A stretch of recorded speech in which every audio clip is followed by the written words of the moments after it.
Hello everyone, my name is Brendan Snyder. Thank you so much for joining me and welcome to another episode of New Music Finds, number 61.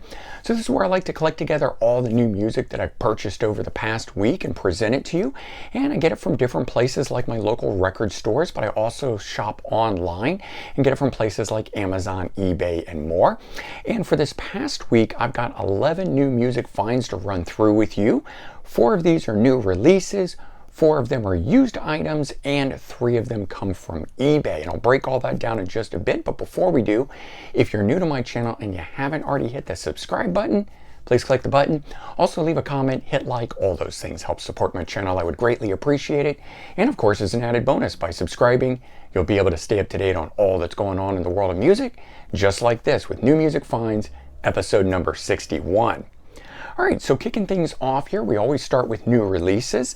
That's our hot topic stuff, the things we live for, right? So first up is George Thurgood, the original George Thurgood, and this one's an interesting one. It's a 14-track compilation, and while George is known for his blues covers, taking those and rocking them up the way that he does, George has written a lot of his own original songs too throughout the years. Surprisingly, there were more of the hits that I didn't realize that he wrote. And so this compilation here focuses on the original songs that George wrote, which I think is pretty cool. Always knew him as somebody who did blues covers. He's always talked about himself as being, the biggest or most famous bar band in the world kind of a thing. But this one here, 14 tracks, all written by George. Bad to the Bone is on there. That is one that he wrote. In fact, I Drink Alone is on here. If you don't start drinking, I'm gonna leave. You Talk Too Much. So a number of his big hits were songs that he wrote himself. This also features one unreleased song, Back in the USA, and then it features one rare track, Rock and Roll Christmas. So there are a couple things on here. If you're a diehard like me, you've already owned all the albums and you've even got greatest hits packages and stuff like that, there's still a reason to pick this up for us diehard collectors. All right, the next one's a pretty cool one here. We've got Nazareth, Surviving the Law, 25th studio album from these guys. And it's the follow-up to 2018's Tattooed on My Brain. So 4 long years since the last release here, we're finally getting it. I'm sure things slowed down due to the pandemic, losing 2 years in there. Otherwise, we might have gotten something sooner. This one here, though, is the second album featuring new vocalist Carl Sentence, and he comes from the new wave of British heavy metal band Persian Risk. But he also plays with Don Airey in the Don Airey solo band.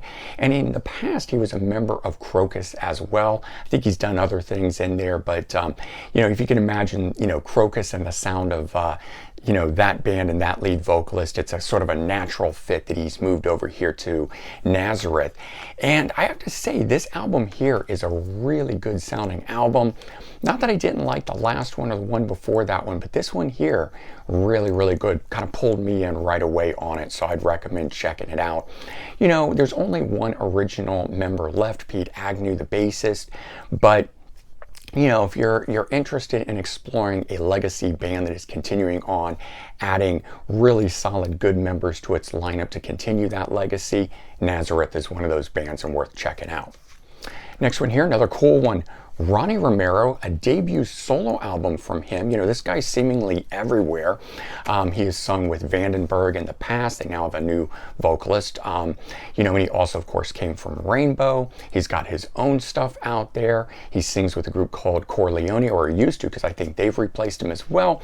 Hopefully, he is paring down the number of bands that he sings with, because at one time, I counted it up and he had 9 different bands that he was in, which to me kind of can wear out the brand. In this case, the brand is himself, the vocalist that he is. He is an amazing vocalist. This album here, even though it's a debut solo album, it's all cover songs, but it's got some really cool bands that are on it. We got Bad Company, Foreigner, Kansas, Survivor, and a lot of different other ones. But what I like is that the songs that are on here are not necessarily the big hits, making for a much more interesting, varied album. So like the Bad Company song isn't something out of the 70s from Paul Rogers' era, it's from the Brian Howe era. No Smoke Without a Fire is the track.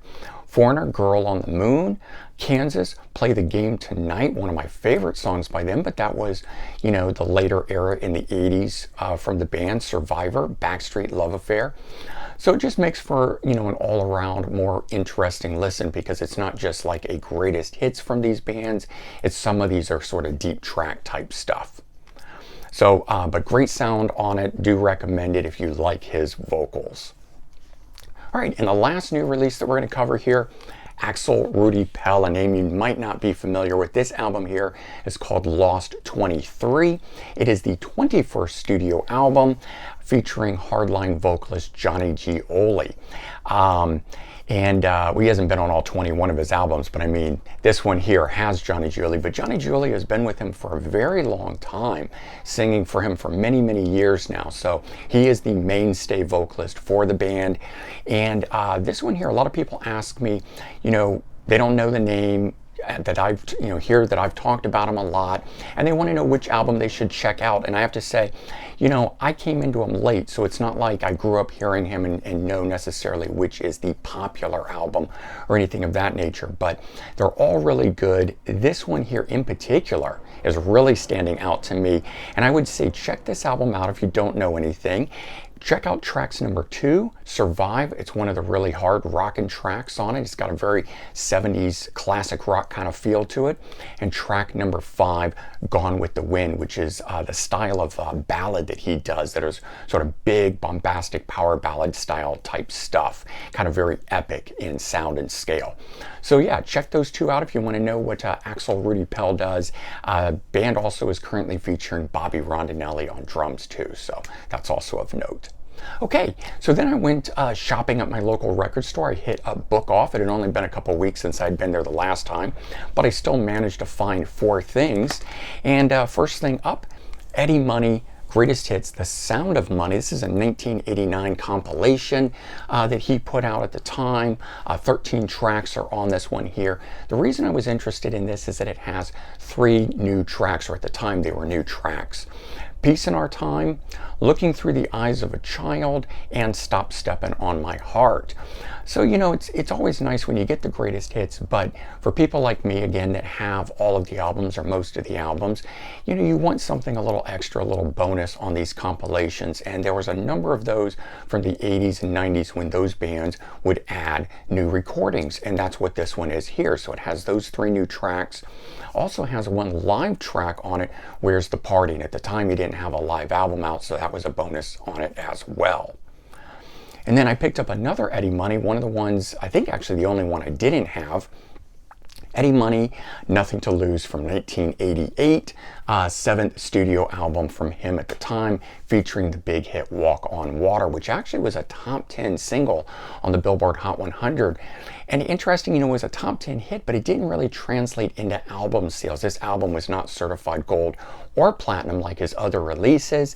I don't know if that's just because the label didn't go out to get it certified, but I guess you can still have a big hit and not have, you know, a big selling album kind of a thing.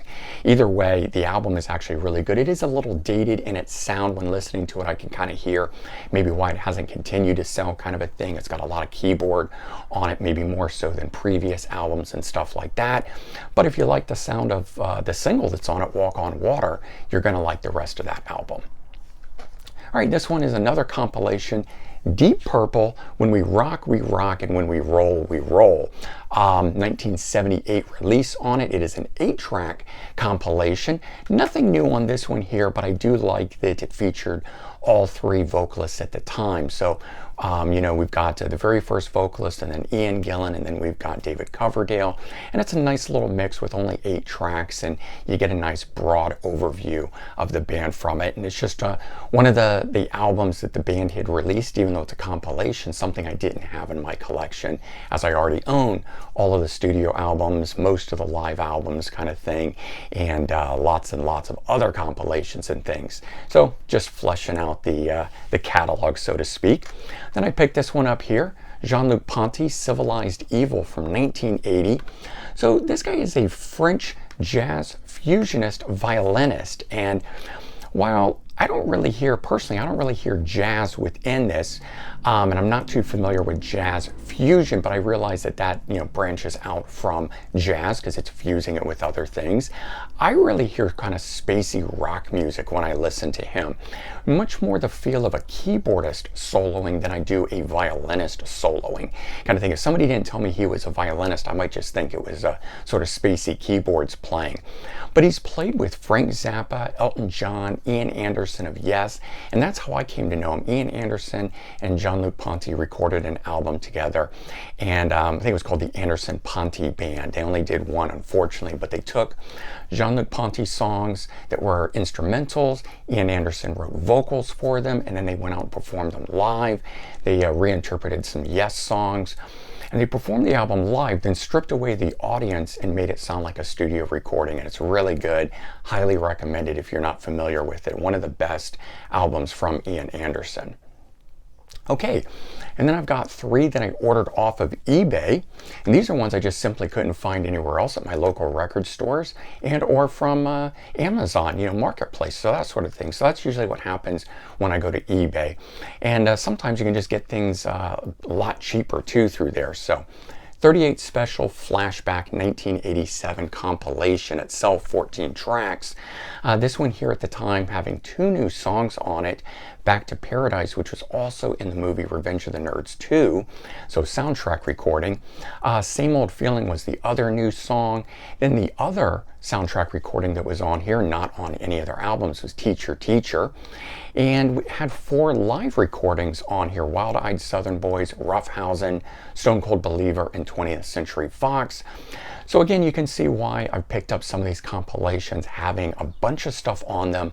They're not available on their other albums. In some cases, these things have appeared later on other compilations, anthologies, if the band has a box set or something like that out. It's true, but it still is a thing, at the time that didn't have that. And so it's nice to put that on and get some of that unreleased material that way.